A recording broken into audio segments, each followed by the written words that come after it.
Bismillahirrahmanirrahim. Assalamualaikum warahmatullahi wabarakatuh. Alhamdulillahirrabbilalamin. Wassalatu wassalamu ala asyrafil anbiya'i wal mursalin wa ala alihi wa sahbihi ajmain. Rabbi syrah li sadri wa yassir li amri wahlul 'uqdatan min lisani yafqahu qawli. Teman-teman, pada malam ini kita pengen sama-sama tafakkur dan tadabbur beberapa ayat Al-Quran yang mudah-mudahan tadabbur kita ini bisa menjadi healing ya, bisa menjadi tazkiyah, bisa menjadi obat untuk jiwa-jiwa yang lelah. Karena malam hari kayak gini kadang-kadang yang lelah bukan cuma fisik kita. Kalau yang lelah itu fisik, obatnya gampang, tidur, makan, entertain. Tapi kalau yang lelahnya jiwa, kita juga perlu tahu gimana cara menyembuhkan dan merecovery jiwa yang lelah itu. Karena kalau misalnya kita jiwanya lelah dipakai tidur, belum tentu dia bisa recovery. Jiwa lelah terus dipakai makan, belum tentu bisa recovery, belum tentu bisa refresh. Ternyata merecovery jiwa yang lelah itu berbeda sekali dengan merecovery fisik atau tubuh yang lelah.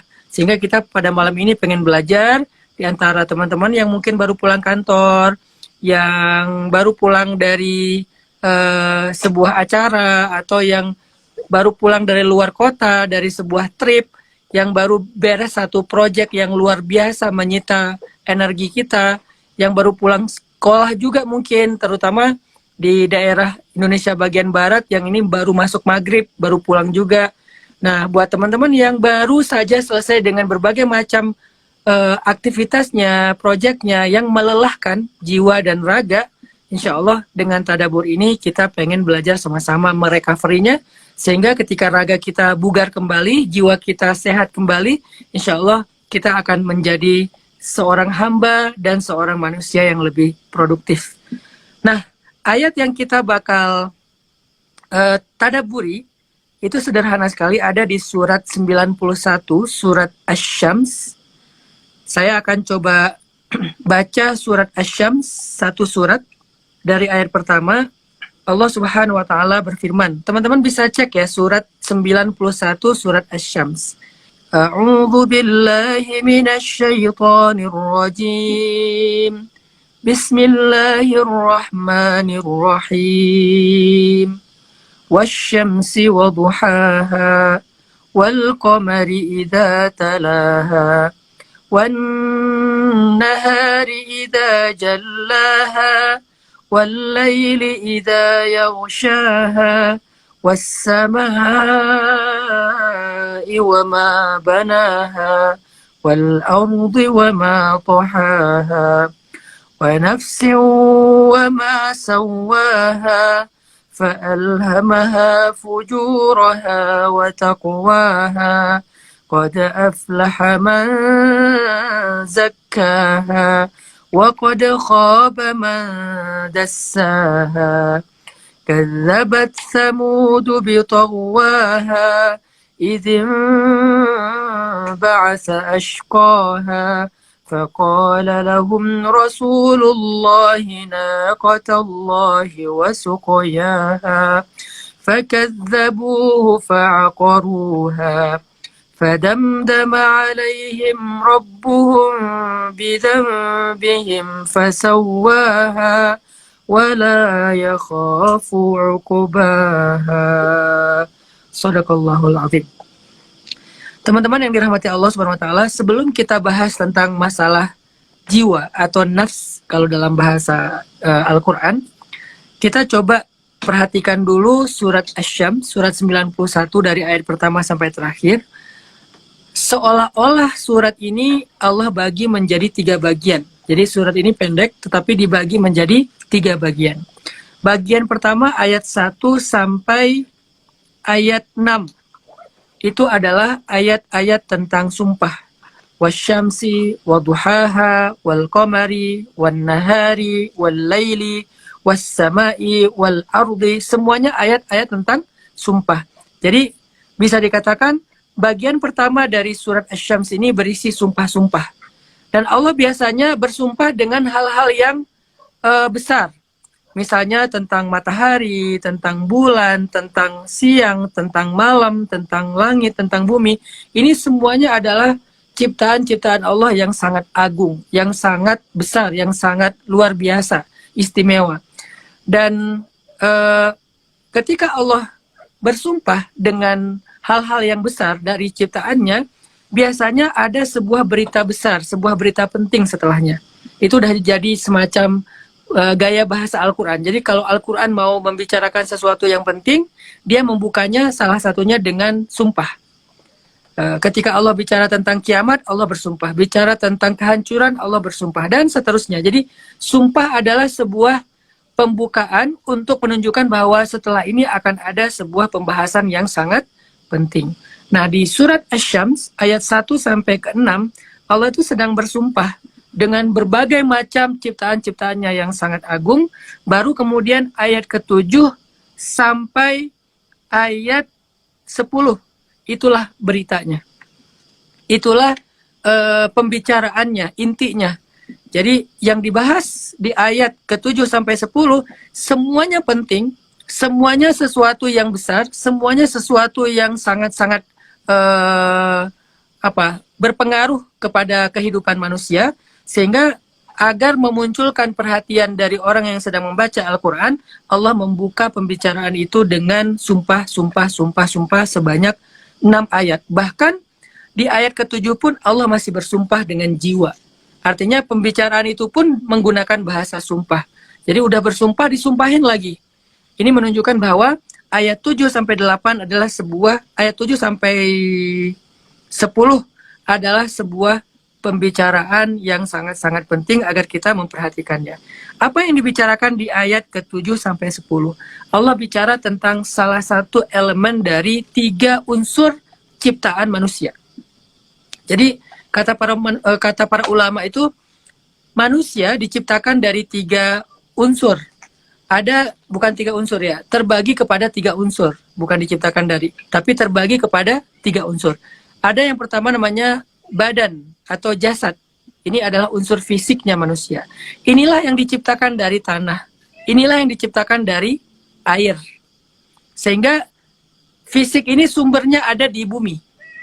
Sehingga healingnya ada juga di bumi. Ketika dia sakit, ketika dia bermasalah, maka obatnya itu ada di bumi. Ini unsur badan atau jasad. Bisa disebut badan, bisa disebut jasad, dua-duanya bahasa Arab yang jadi bahasa Indonesia. Kemudian yang kedua, elemen yang ada pada diri manusia itu disebut dengan akal. Akal itu adalah akal, bahasa Arab yang jadi bahasa Indonesia juga. Nah, akal ini seperti wadah yang kalau dia tidak diisi dengan sesuatu, maka dia tidak berharga gitu. Ada orang yang disebut nggak berakal, atau hilang akal. Jadi orang yang kalau misalnya akalnya kosong, maka jasad dia sebaik apapun, sesempurna apapun menjadi tidak berharga. Sama kayak kita nggak mau dong nikah dengan orang yang nggak berakal, nggak mau dong punya pasangan yang tidak punya akal, akalnya kosong dan seterusnya. Nah, jadi unsur yang kedua itu adalah akal. Dan isi dari wadah akal itu disebut dengan ilm wal hikmah. Jadi ada ilmu dan kebijaksanaan. Sedangkan unsur yang ketiga disebut dengan ruh. Nah, inilah yang paling penting dan yang paling berpengaruh. Ruh ini sesuatu min amri Rabbi. Ini adalah urusan dari Allah Subhanahu wa taala, rahasia Allah.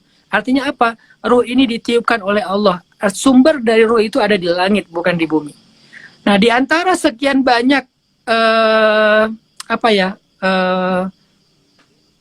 unsur-unsur yang ada di dalam ruh atau part atau partikel-partikel yang ada di dalam ruh itu ada yang namanya nafs. Ada yang namanya nafs, jiwa. Roh, kemudian di dalamnya ada banyak bagian. Salah satu bagian yang paling penting di dalam roh itu namanya nafs atau jiwa. Dan roh ini secara utuh adalah sumbernya dari langit.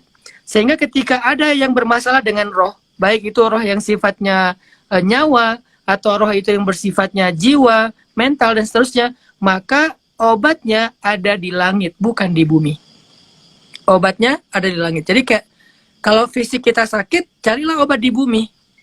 Kita bisa ada yang namanya apotek hidup dengan tanaman-tanaman tertentu, dan kita sekarang di pesantren mulai belajar untuk memiliki apotek hidup itu supaya tidak salah obat, nanti akhirnya kena ginjal seperti yang lagi viral sekarang gitu kan. Jadi kembali lagi kepada alam, itu adalah sumber kebaikan yang dibutuhkan oleh jasad. Bukan hanya obat sebetulnya, termasuk nutrisi, mulai dari makanan, minuman, semuanya bersumber di bumi. Tapi kalau roh ataupun jiwa, nafs, itu sumbernya dari langit.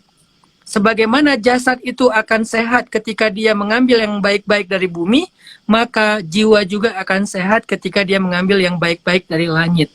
Apa yang baik-baik dari langit itu? Hidayah. Apa yang baik dari langit itu? Ilham. Apa yang baik dari langit itu? Wahyu. Apa yang baik dari langit itu? Gift, anugerah. Apa yang baik dari langit itu? Firman Allah Subhanahu wa taala. Ini semuanya adalah sumber-sumber yang baik yang akan menyehatkan jiwa seseorang. Nah, di sini di dalam ayat ke-7 sampai ayat ke-10 Allah lagi bicara tentang jiwa. Bukan bicara tentang fisik, bukan bicara tentang akal, tapi Allah bicara tentang roh ataupun nafs. Di sini Allah berfirman, wa nafsin wa ma sawwaha, demi jiwa dan penyempurnaan ciptaannya. Fa'alhamaha fujuraha wa taqwaha. Lalu jiwa itu diberikan ilham. Arti ilham itu diberikan pilihan untuk menjadi fujur atau takwa, fajir atau muttaqin atau taqi. Menjadi orang yang durhaka, jiwa yang penuh dengan kedurhakaan, atau jiwa yang penuh dengan ketundukan, ketaatan. Qad aflaha man zakkaha wa qad khaba man dassaha. Sungguh beruntung orang yang mensucikan jiwa itu, dan sungguh rugi orang yang mengotori jiwa itu. Inilah berita inti dari surat Asy-Syams. Walaupun surat ini dinamakan dengan surat Asy-Syams karena diambil dari ayat pertama Wasyamsi, tetapi surat ini sebetulnya tentang An-Nafs. Jadi bisa juga kita menyebut surat ini suratun Nafs, surat tentang jiwa. Sehingga ketika kita mau cari healingnya jiwa, perasaan, mental kita, hati kita di dalam Al-Quran, coba buka surat tentang kejiwaan. Apa surat tentang kejiwaan? Surat 91 Asy-Syams. Walaupun ayat tentang kejiwaan di sini ringkas ya, tetapi nanti dibedah lewat hadis-hadis, dibedah lewat tafsir dari para ulama, sehingga kita jadi belajar banyak dari ayat 6 sampai ayat 10 tersebut tentang jiwa. Setelah Allah bicara tentang jiwa, maka kemudian Allah menutup surat ini dengan sebuah kisah. Setelah Allah membuka dengan sumpah, kemudian disampaikan sebuah pembahasan yang sangat penting, yaitu tentang masalah jiwa. Ditutuplah surat Asy-Syams dengan sebuah kisah. Kisahnya apa? Di ayat ke-11 Allah menceritakan tentang satu kaum di masa lalu. Kaum yang sangat-sangat kuat secara fisik. Jadi jasadnya, fisiknya kuat, terkenal. Kalau Fir'aun itu cuma tentaranya aja yang kuat. Tetapi kalau kaum yang dibahas di ayat 11 ini, satu bangsanya itu kuat semua. Jadi kalau kayak sekarang tuh, saya nggak tahu ya, mungkin ini salah, tapi sederhananya pandangan saya tuh, saya ngelihat kayaknya orang-orang Dagestan itu isinya petarung MMA semua gitu. Habib yang terbaru kemarin, Islam dan seterusnya. Jadinya kayaknya orang Dagestan yang salah satu bagian dari negara Rusia itu kayaknya isinya adalah orang-orang kuat banget gitu, orang-orang kuat semua. Nah, kalau di kita kan orang yang terlatih yang kuat ya. Di sana mah ya rata-rata emang kayak gitu, mungkin ya, mungkin. Nah, ayat ke-11 itu bicara tentang satu kaum yang secara fisiknya kuat banget. Yaitu kaum Samud. Kadzabat Samudu bitaghwaha. Kaum Samud telah mendustakan kebenaran dan melampaui batas. Taghut. Taghut itu artinya melampaui batas.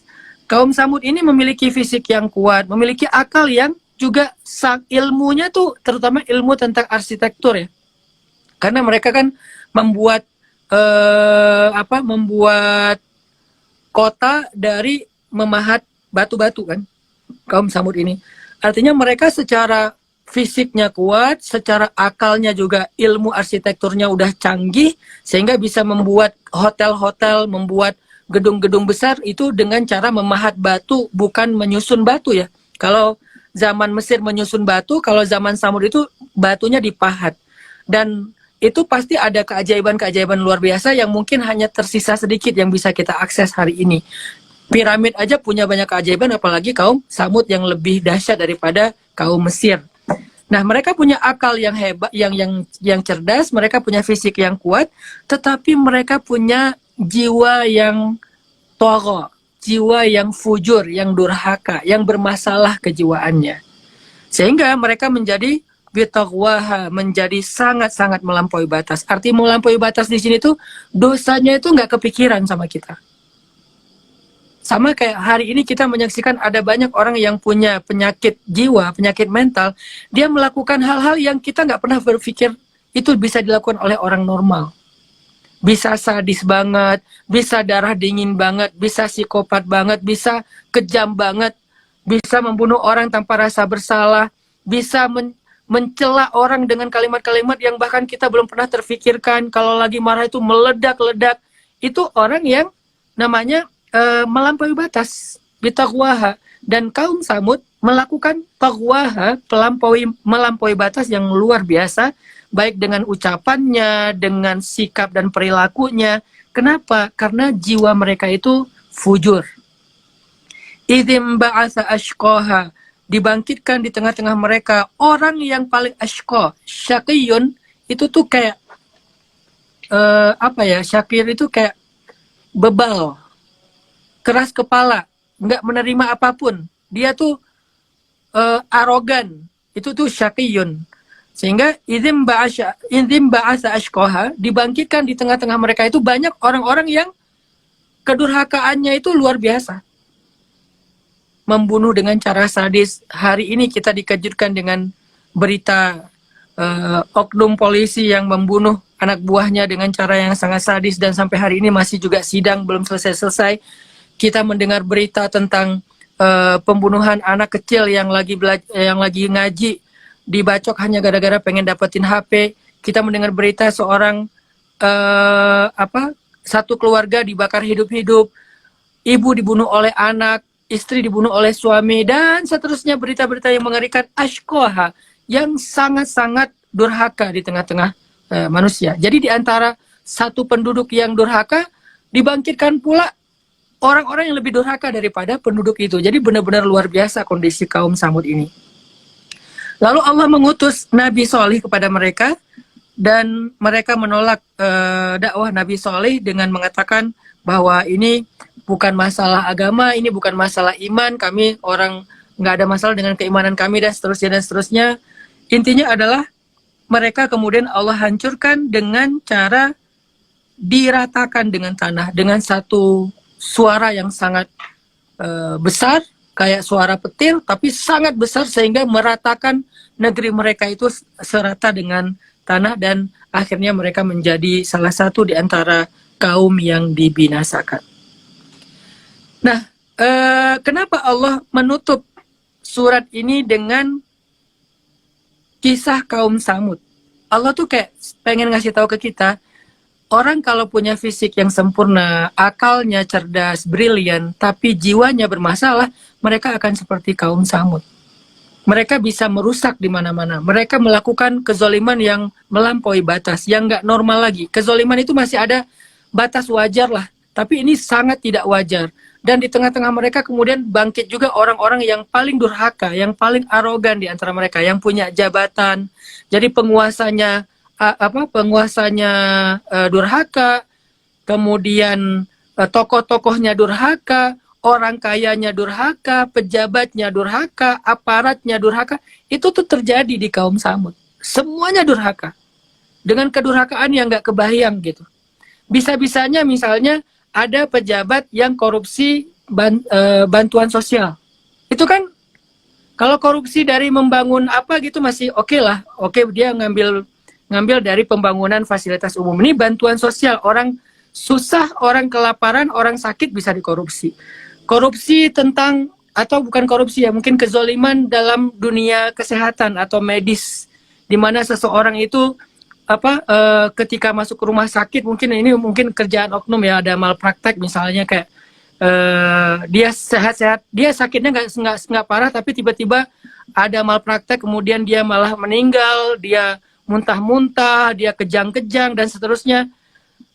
Ya banyaklah kejahatan-kejahatan yang sifatnya lebih ke medis. Belum lagi nanti kejahatan-kejahatan yang lainnya, misalnya dengan tempat lokasi-lokasi tambang di mana limbah dari pertambangan atau limbah dari pabrik itu sangat merusak lingkungan yang ada di sekitarnya, sehingga banyak orang yang kena cancer gara-gara mereka makan dan minum dari hal-hal yang sudah tercampur dengan limbah. Itu terjadi di beberapa daerah yang kita tahu daerah situ tuh daerah industri.